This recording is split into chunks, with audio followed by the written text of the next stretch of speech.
It's not exaggeration to say the AI capex cycle is the biggest investment story of the past century. The five largest hyperscalers, they're on track to spend almost $800 billion on AI infrastructure this year. Most analysts say that number will exceed $1 trillion next year. And as a share of US GDP, AI-related capex already exceeds the peak of the late 90s internet boom. It dwarfs the capex spend on the Eisenhower Interstate Highway System, the Apollo space program, and the shale revolution. Only the railroad build-out rivals the AI binge. And even that may not be true for long, since today's AI capex depreciates in years, not decades. And at the center of the AI capex boom are chips. They represent anywhere from 25 to 50% of the cost of an AI training cluster. The same chips that power frontier AI models also guide precision munitions, power satellite comms, and determine whether a military can see and act faster than its adversary. So this goes well beyond the economic exposure, which is itself staggering. The national security stakes are potentially existential. And whoever controls the leading edge of chip production, therefore doesn't just have an economic edge, they have an overwhelming strategic advantage. And it's why governments have been in a race to shore up their supply chains. Of course, the US passed the CHIPS Act in 2022. Europe followed suit with its own CHIPS Act. Japan legislated a round of subsidies. China has made a $150 billion push. Every major economy, at roughly the same time, has decided that leaving the chip supply chain to market forces is an unacceptable liability for national security. And here's the problem.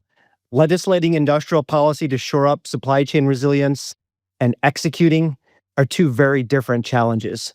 My guest today lived in the execution layer. Mike Schmidt was the first director of the U.S. CHIPS office. He was the person charged with turning more than $50 billion of U.S. taxpayer money into functioning fabs while operating inside a massive federal bureaucracy against the clock.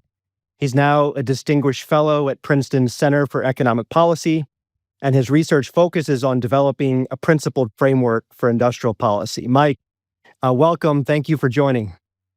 Thanks, Daleep. It's really great to be here. Thanks for having me on. You know, Mike, you mentioned this relentless effort to cut costs, and you were in contact with chip executives, I'm sure, many times a day, every day for multiple years.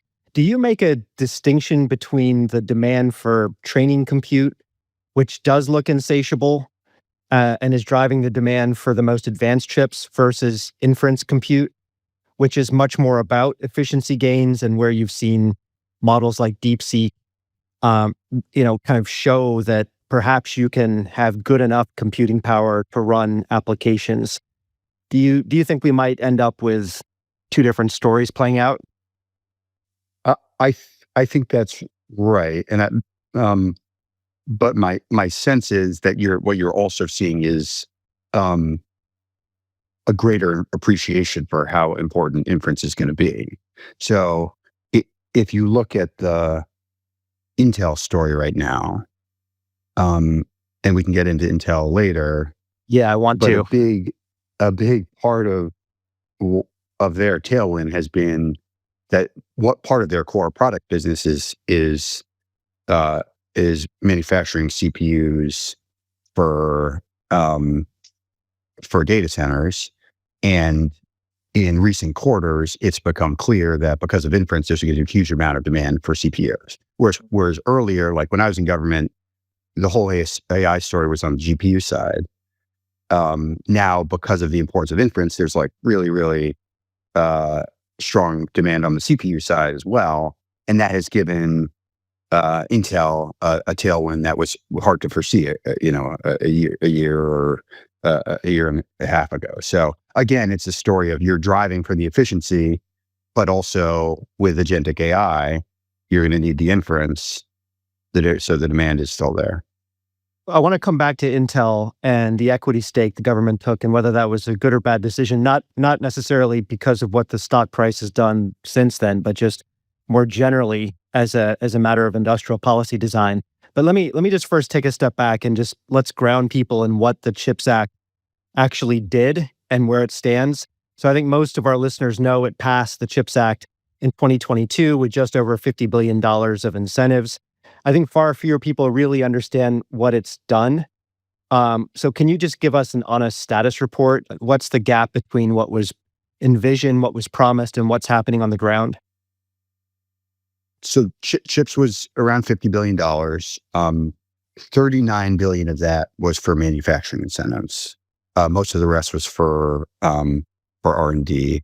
So my office within the Commerce Department was focused on those manufacturing incentives, and we had those incentives, which were functionally grants at our disposal, and then we also had a 25% investment tax credit from Treasury, which was very powerful. So our job was to combine those two things to onshore as much investment as we could. We, at the outset of the program, put out what we called our vision for success, which set made ourselves accountable to a set of public metrics for how we would measure success, and then we tried to build a portfolio to advance that vision. And so we can get into how we did that. How did it play out? I think pretty well, and I think it continues to be a pretty good story. We deployed 34 of the 39 billion in binding contracts by the end of my time at CHIPS. That was over 20 billion deals. On the leading edge, we now have, there are only 5 companies in the world capable of manufacturing leading edge chips at scale. You have Intel, TSMC, Samsung, they do logic. Samsung also does memory, and then you have Micron and SK Hynix who do memory. All 5 of those companies are building major projects in the United States. There's no other economy in the world with more than 2 of them. The individual projects are stunning in scale. So TSMC's investment is by far the largest foreign direct investment in the history of the country. Samsung's is actually the second largest. And it's not just big announcements, it's dollars in the ground. So since CHIPS passed, more dollars invested in capex for chip making than in the prior 30 years combined, and chips being produced. We have the most advanced chips in the world are being produced here. NVIDIA Blackwell chips are being produced in Arizona. Even Intel's Arizona fab is now producing chips at their 18A node. So I think we're beginning to see results that are not just measured in dollars spent, but output. And is the scale of production happening at the pace that you envisioned? I mean, you hear headlines, you hear stories, and you read headlines suggesting that we're just not getting anywhere near the amount of production that we need to have true resilience. How do you characterize where we are? Yeah, I think it does take time. Typically takes 3 to 5 years to build a leading edge fab. And can you explain to people why is that? I mean, from the construction of the building, the clean rooms, et cetera. Can you just connect the dots between commitment to any of your listeners ever have a chance to go check out a fab, it is worth it, because it's pretty awesome and extraordinary. It is kind of the frontier of the human capacity. What these fabs are doing. A single leading edge fab is $25 billion. It is the size of 11 football fields. There's more steel in a single fab than 2 Empire State Buildings. And they have, extremely intricate electrical, plumbing.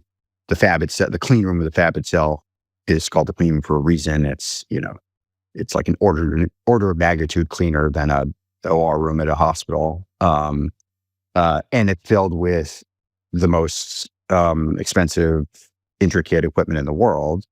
An EUV machine from ASML, those are now going for $400 million, and you need a bunch of those to get one of these going. And that's just one piece of the hundreds of pieces of equipment that go into it. And when you're doing that in a brand new place, where you have to train up a construction workforce, build up new supply chains, that's hard stuff. That is really, really complicated. Really, really complicated stuff. And really part of the benefit of the CHIPS Act, a big part of it, Daleep, is what you're saying, like how much production can we get? And we always measured in that vision for success I talked about, we set our goals as end of the decade, 2030, recognizing that it takes time. But part of it too is that once you start doing it, then you have a base of construction workers here who have the expertise to build a fab. You begin to onshore parts of the upstream supply chain that are important inputs into chip making. You begin to train up a workforce of workers who can be engineers and technicians in the fab, and that ecosystem effect does two things. One, it keeps hopefully the momentum will continue to propagate itself forward, but also it puts you in a more resilient position in the case of contingencies where you're not starting from standing still, you're starting from some position or movement. Yeah, so you're almost describing the shape of the curve when you're creating a new industrial cluster from scratch. You're describing it as almost nonlinear, right? And what we should start to see a much steeper part of the curve as we get towards the end of the decade. So suspend judgment until then is maybe one of the messages. That's right. And I would say, like, we are, TSMC has a fab that's fully operational. Intel has a fab that's fully operational. TSMC's second fab should be coming online soon. Samsung's fab should be coming online soon. So I think we will see progress. And I think the pace of construction will improve as you get more productivity. But it's still just hard. I mean, a single fab, like TSMC's projects in Arizona, for example, there are 10,000 to 12,000 construction workers coming in every day, right? Wow. So it's a Where are they small coming town from? of people. I mean, are they being drawn from all over the country, all over the world? Yes. They're mostly being drawn from the region, but they're also drawing from around the country because it's a good long-term construction job. So just, the first thing you have to do when you're building a fab is to figure out the infrastructure, the roads, the parking, how do you figure out a way for all these people to come in and out? But to just say like, oh, we want to double the pace of construction. Well, suddenly you have to find and train out not 12,000 workers, but 24,000 workers. That is hard. And That's what daunting. TSMC has built in Taiwan is extraordinary because they have such a strong ecosystem. And I think that's what we want to be. And built up over decades. Here. I mean, over decades. Yeah. Over decades. And you have construction workers there who spend, they spend their entire careers building fabs for TSMC, so. In addition, Mike, to the skilled labor, what are the other binding constraints that are, really important in terms of thinking about timeline? I mean, I imagine water, power. What else comes to mind? Yeah, water and power are the big ones. And I would say that, or I would note that they are relative strengths of the United States. So when companies are building a leading edge fab is so capital intensive, so logistically complicated. There aren't that actually many countries in the world that can make a reasonable case to a leading edge company, say, hey, come manufacture here. Mm-hmm. But as companies are looking around the world making that assessment, power and water tend to be a relative strength to the United States and vis-a-vis other geographies that have strong chip making presences, Singapore, Taiwan, even Korea, Japan. That's a relative strength. And then the workforce, the fab workforce is really important. You have more time on that. If it takes you 3 to 5 years to build a fab, you have 3 to 5 years to build up a workforce to work in that fab. But building that ecosystem of the fab workers is also really important. You've written about something that I think you called it process risk aversion. The idea that government bureaucracy is wired to punish procedural mistakes more severely than strategic failure, and that instinct can be fatal for industrial policy at pace and scale, because the whole point is to take calculated risk with public money at the speed of industry. Can you just share a bit? Like you ran the CHIPS office. I mean, what did you learn about how the federal government can be retrained to think and act more like an investor than an auditor? There are two categories of risk in this sense.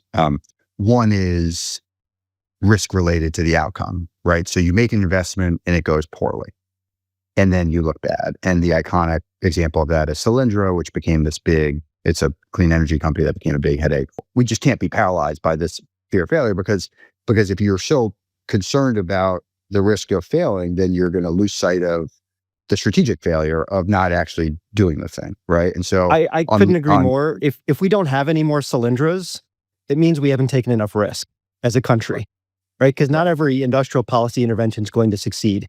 But if you think of it like a portfolio, sometimes you're going to make relatively, let's hope, small mistakes, but then you're going to hit it big in a couple of other areas that are game changing. Sorry, exactly. same. And when we just on that point, when we put out that vision for success that I told you about, on leading edge logic, which we do would be our largest investment category, we set a goal of having at least 2 thriving clusters for leading edge logic production. And then we invested in 3 companies. So, and we had a lot, that was our goal. We want at least 2. We don't want to be reliant on one. We want to have a somewhat of a diverse supply base. And then we had really intense conversations. We had an investment committee on the team, and we had really intense conversations on the investment committee. Okay, our goal is 2. Should we concentrate our bets in 2 and maybe give significantly less to a third because, hey, we said 2 and we really want these 2 to be successful?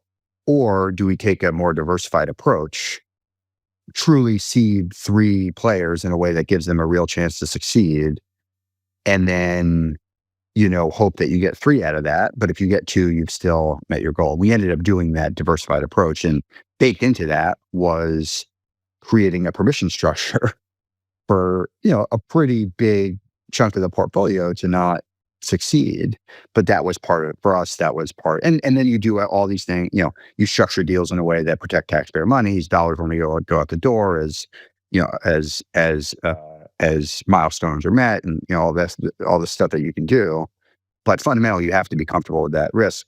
And then just to get to the second category of risk that I mentioned earlier, and I think really gears on your question, is process risk. So like congressional oversight that comes in, they say, how did you make that decision? Is it, how has it been documented?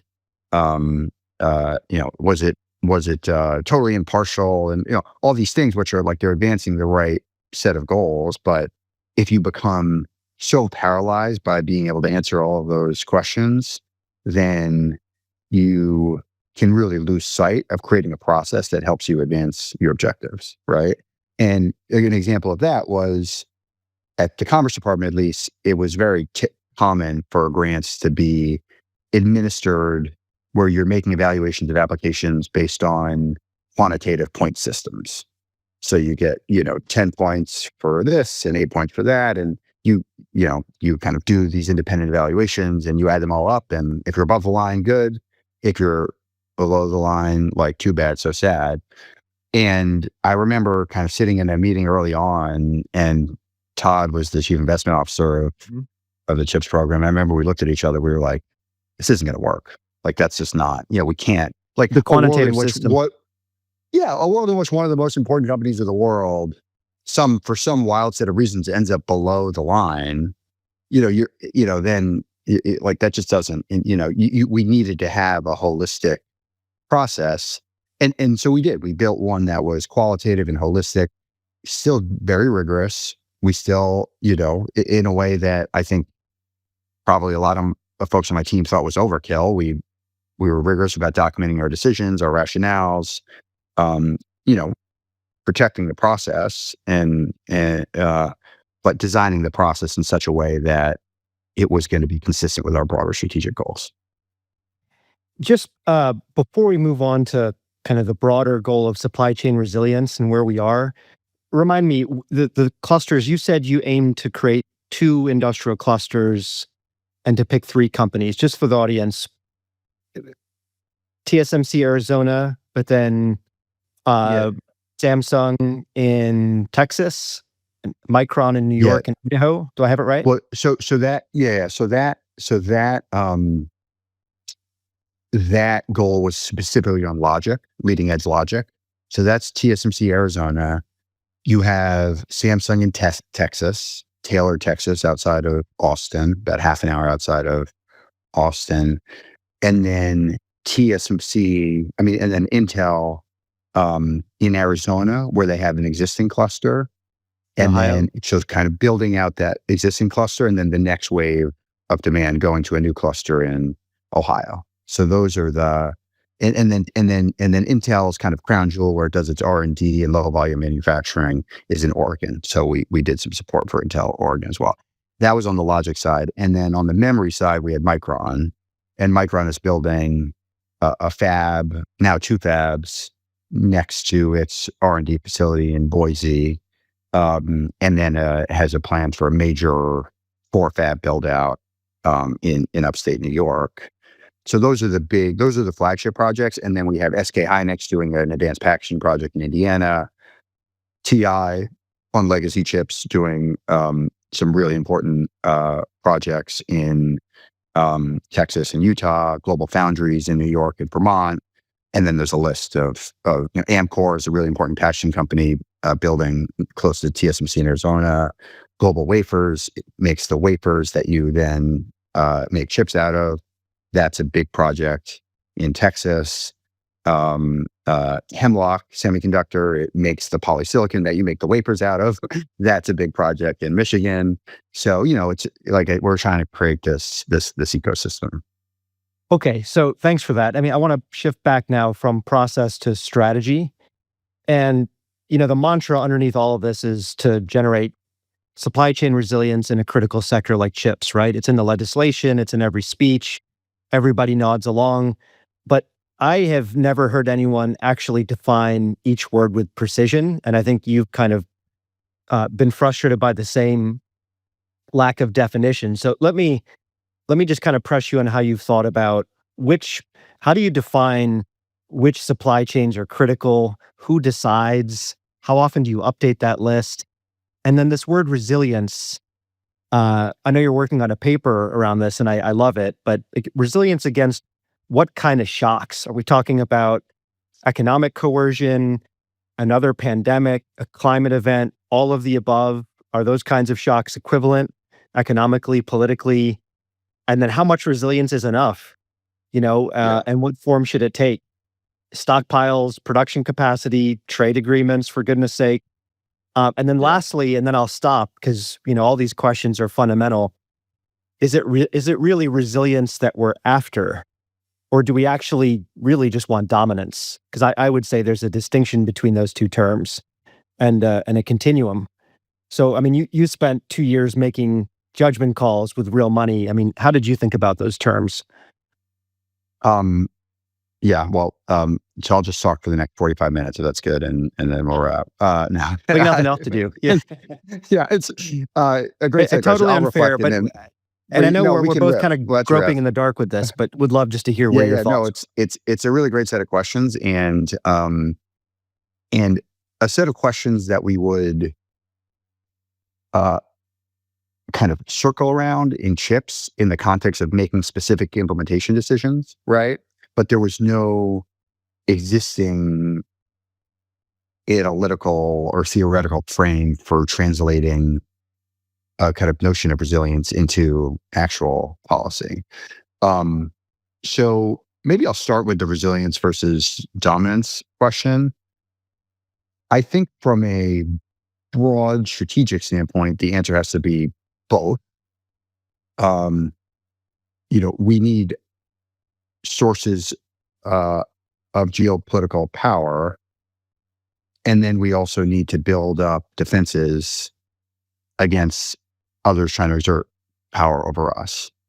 And I think historically, our sources of power have been the most advanced technologies, like advanced semiconductor technologies, where we can, export controls that have been, I think, highly effective, and the dollar. And you would be way more qualified than me to speak to that. For me, we can articulate that dominance should be the goal of our manufacturing strategy, but we are so far from that right now that it does not seem like the right, like, to me, the risk is you have China is now around 30% of global manufacturing GDP, on their way to 40% probably by the end of the decade. They have shown what they can do by squeezing rare earths as a choke point, and that's just one example of what they can do. And so and then Taiwan is its own set of risks and contingencies also related to China, which was really the underpinning of chips. So I think, to me, resilience should be the prime goal of industrial policy. If you define industrial policy as basically being about, if you're playing defense and in other words, kind of a you're manufacturer, blunting a competitive disadvantage in which, a rival has an overwhelming market share, but you need some minimal level of production to get through an act of coercion, for example, like, let's say, with masks. Correct. Is that fair? Yeah. Like, so a low margin commoditized good like masks. Yeah. That then gets to a couple of other questions. One is, what are the contingencies you're planning for? Historically, the most common use case for industrial policy has been an emergency that increases demand. So like a war, right? You need the weapons, you need the tanks. That demand wasn't there before. But Arsenal you have of to democracy in the mobilize. early 1940s, True. right? Like, this is the case. Correct. What has emerged recently as the use case is different from that. It is about existing supply chains being used coercively, or there's a threat that they can be used coercively. And so that's a second category, in my view, of kind of geopolitical coercion, in the modern integrated economy. And to me, that's a separate use case than saying, okay, we need to ramp up demand, in the event of a contingency. And then I would say there's a third category, which has you might call more random or unpredictable or non-targeted shocks, and so people talk about earthquakes and floods and even bankruptcies. And, we have a global supply chain. It is fragile in places. Climate shock, health shock, financial stability episode. Okay. And so, so to me, I think my starting point is to say we should really be focused on those first two buckets. That the case for government intervention, you might say there's never a case. And in the case of chips, like, it was not lost on folks that Taiwan is also very earthquake prone, right? But so it's not that it can't be part of it, or there aren't individual cases where you might say, okay, this makes sense. But as a general matter, I think policymakers should be really focusing on those buckets of either emergency mobilization or geopolitical coercion in terms of the types of shocks that you're building contingencies for. And then the question is, like, what's the strategy? What are the sources of resilience that you can deploy? And they're stockpiling and inventory, which can be very helpful in certain circumstances. There's existing production, which is probably the strongest form of resilience. And then there's ramp-up capacity. And this is what I was kind of saying when I was talking about that ecosystem and construction workers, and how long does it take you to get there? And there, that's an interesting question, because, like, your example of masks from China is an interesting example in terms of how it fits in that framework. There's an argument that says, we weren't resilient because we couldn't get masks when we needed them. But there's another argument that says, like, actually it took us like 2 or 3 months and then we had them. And so if you think surge capacity, we had that surge capacity. And in the meantime, people were wearing cloth masks, et cetera. And so, there's an argument that actually says it actually makes sense for the government to not be too preoccupied with masks ex ante. Maybe we needed a bigger stockpile as a bridge, right? but we don't need to be worried about an existing production base of masks if we know that between the stockpile and ramp capacity, like we'll kind of be okay. It's a very different calculation than critical minerals, where it takes years to get one of these things off the ground, and in the context of geopolitical coercion, like that's unsustainable. So just to kind of nerd out on that, like the contrast would be with masks would be a supply chain in which there are very high barriers to entry, very large economies of scale, and you have a critical dependence on a strategic adversary.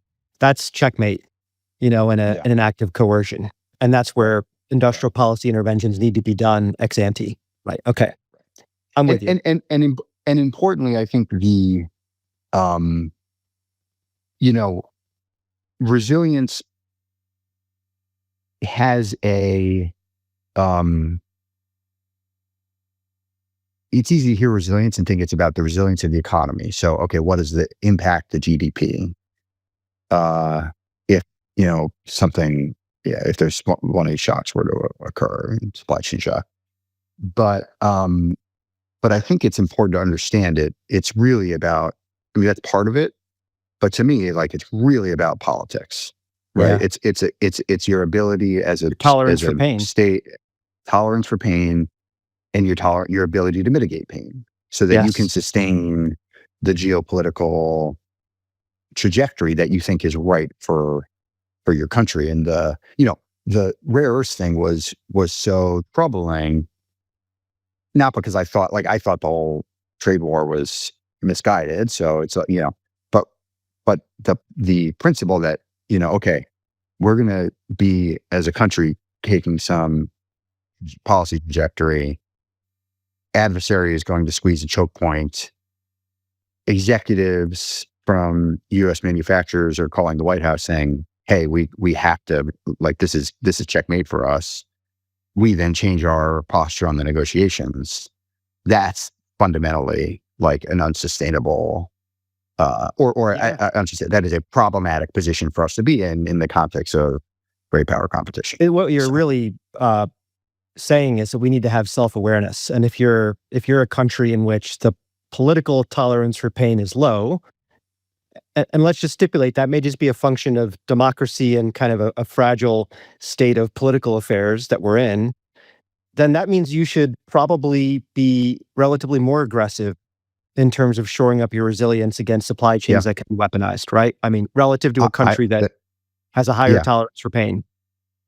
That's a great, I hadn't thought about it that way, but I think that's exactly right. Yeah. So let's talk about one of those interventions that was made, Intel. I mean, both in the CHIPS Act grants, and then in the current administration, those grants, the remaining amounts were converted into a 10% equity stake. You wrote an op-ed arguing this was the wrong instrument to use in that moment to support Intel's foundry business. And I mean, I'm putting words in your mouth, but basically, I read your piece to say the company's problem was not a lack of capital. It was the absence of any customers that wanted to buy its leading edge chips. But so correct me on that characterization of your op-ed. But since then, the stock we know has soared, right? The government stake, I think it's now worth over $50 billion on paper. One of the most profitable government investments in modern history. But, I think the government has kind of already revealed or admitted this was kind of an accidental success. The foundry business still has almost no external customers. It's losing billions of dollars a year. But you mentioned this earlier, the core business, the processors that go into PCs and servers, that's booming. So do you stand by everything you wrote in the op-ed as a consequence, and, just correct anything I mischaracterized? Yeah, totally. No, I think you characterize everything quite well. I'll talk about the equity stake, and then we can talk about Intel and kind of what its trajectory is. I mean, our core, and I wrote the piece with Todd, our chief investment officer, Todd Fisher, and Todd Fisher, who is chief investment officer at CHIPS and who had a long career in private equity before he served in government with the CHIPS program. And our fundamental view starts with what's the purpose of the CHIPS Act. Purpose of the CHIPS Act was to offset the cost differential for building fabs in the United States as compared to Asia. And it is naturally imperative that we diversify supply chains, that chips get built, that fabs get built here, and it is more expensive to build here, so we need incentives to offset that. Equity does not solve that problem. For a company that has access to capital markets, the problem is not getting cash.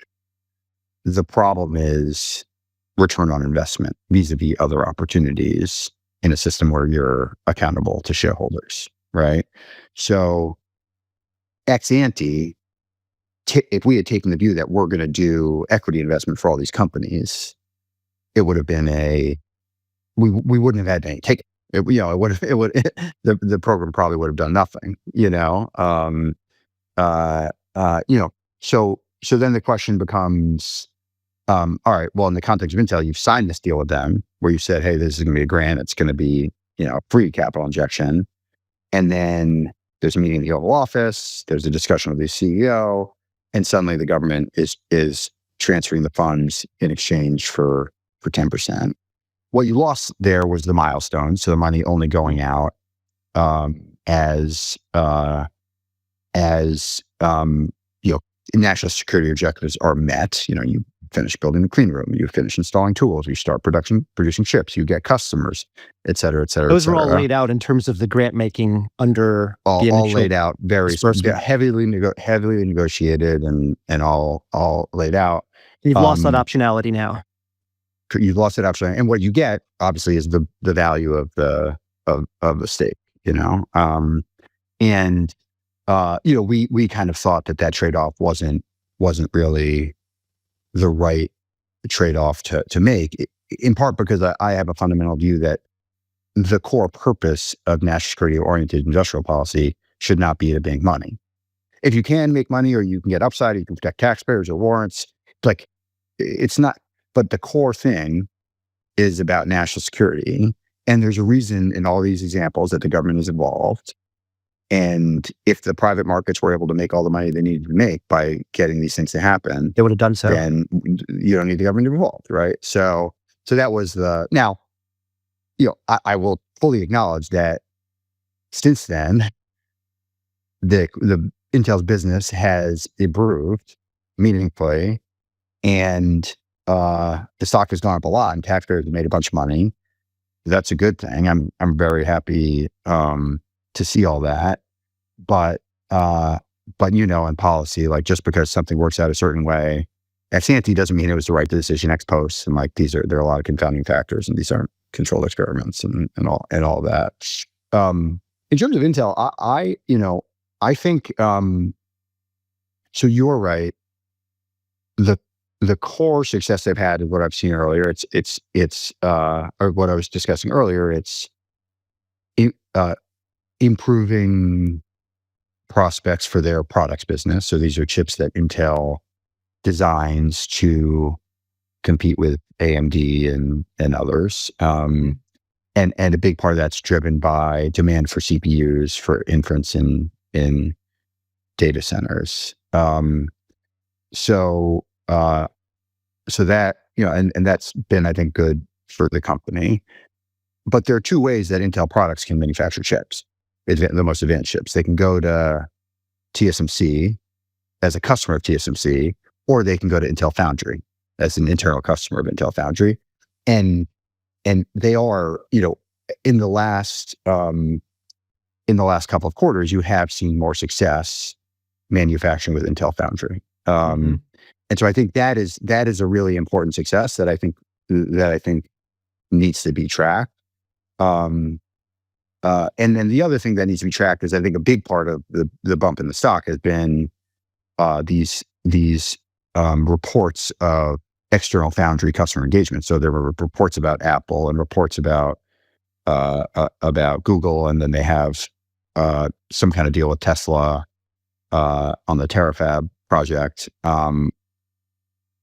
So those are very promising if those come through, and there aren't specifics, right? It's all, and so I think these things take time to play out, and the process of deciding you're gonna the process of fabbing with a new foundry takes a couple of years to design a chip into that, and maybe 18 months, I don't know, but it takes a long time, and so that's a really important thing to watch. So I'm watching that. I'm watching yields. They have a 18A is their most advanced technology That's in production sub right 2 now. nanometer, right? 18A is It's basically 2 nanometers for them. Yeah. And so I'm yields on 18A are hugely important, and then customer acquisitions. Those are the things to really be watching. But I have I think